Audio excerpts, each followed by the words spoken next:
আজ তোমাদের নিয়ে চললাম একেবারে মাটির গন্ধ মাখা রান্নাঘরে, যেখানে চড়চড়ে ভাজা সর্ষে তেলে উঠছে ফোড়ন আর তৈরি হচ্ছে বাঙালির হারিয়ে যাওয়া ভালোবাসার পার্শে মাছের ঝাল। সহজ উপকরণ, কিন্তু স্বাদে একেবারে লাজবাব। চলুন তাহলে শুরু করি। প্রথমেই পার্শে মাছগুলোকে ভালো করে ধুয়ে নিয়েছি।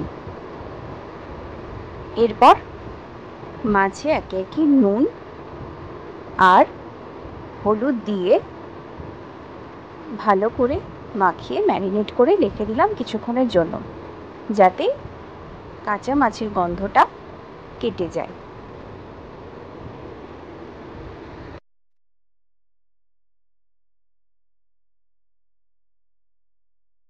পার্শে মাছ রান্নার জন্য আমাদের এখানে লাগছে হলুদ সর্ষে, কালো সর্ষে, একটু পোস্ত, একটা শুকনো লঙ্কা আর দুটো কাঁচা লঙ্কা। এটা আমি মিক্সার গ্রাইন্ডারে পেস্ট করে নিলাম। এরপর কড়াইতে সর্ষের তেল গরম করে একটু নুন দিয়ে মাছগুলোকে একে একে ভেজে নেব।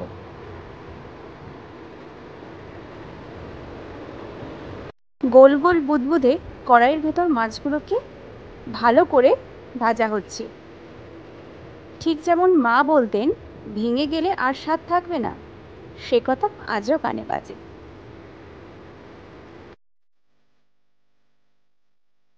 মাছগুলো ভালো করে ভাজা হয়ে গেলে সেই কড়াইতেই এবং সেই তেলেই প্রথমে কালো জিরে ফোড়ন দিয়ে দিলাম এবং একটা বড় সাইজের টমেটোর হাফ টমেটো লম্বা লম্বা করে কেটে দিয়ে দিলাম।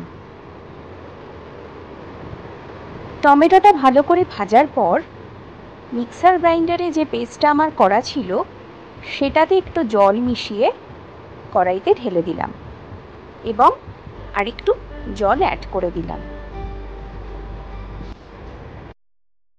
এরপর কড়াইতে বড় চামচের 1 চামচ নুন দিয়ে দিলাম আর 2 চামচ হলুদ গুঁড়ো দিয়ে দিলাম এবং ছোট চামচের 1 চামচ জিরের গুঁড়ো দিয়ে দিলাম। এটাকে গ্রেভির সাথে ভালো করে মাখিয়ে যখন জলটা ফুটে আসবে, প্রথমেই দুটো কাঁচা লঙ্কা চেরা দিয়ে দিলাম এবং ভেজে রাখা মাছগুলোকে সেই গ্রেভির মধ্যে দিয়ে দিলাম। জলটা 10 মিনিট ফুটে যাওয়ার পর গ্রেভিটা কমে আসলেই পার্শে মাছের ঝালের রেসিপি একদম রেডি। আপনারা বাড়িতে এইভাবেই বানিয়ে দেখবেন, খেতে দারুণ লাগবে, গরম ভাতের সাথে অবশ্যই। দেখুন, ঘরে ছড়িয়ে পড়েছে দুপুরের আহ্লাদি ঘ্রাণ। এই রেসিপি শুধু রান্না নয়, এ এক একটা স্মৃতি, এক একটা দুপুর, এক একটা হারানো ঘরের গল্প। ভালো লাগলে আমার চ্যানেল পৈলভিরিয়াকে সাবস্ক্রাইব করে পাশে থাকুন এবং কমেন্টে জানিয়ে দিন কেমন লাগলো আজকের রান্নাটা, এবং লাইক করতে একদম ভুলবেন না, এবং তার সাথে শেয়ার চাই। আরও এমন গল্প মাখা রান্না নিয়ে আবার আসবো। ধন্যবাদ।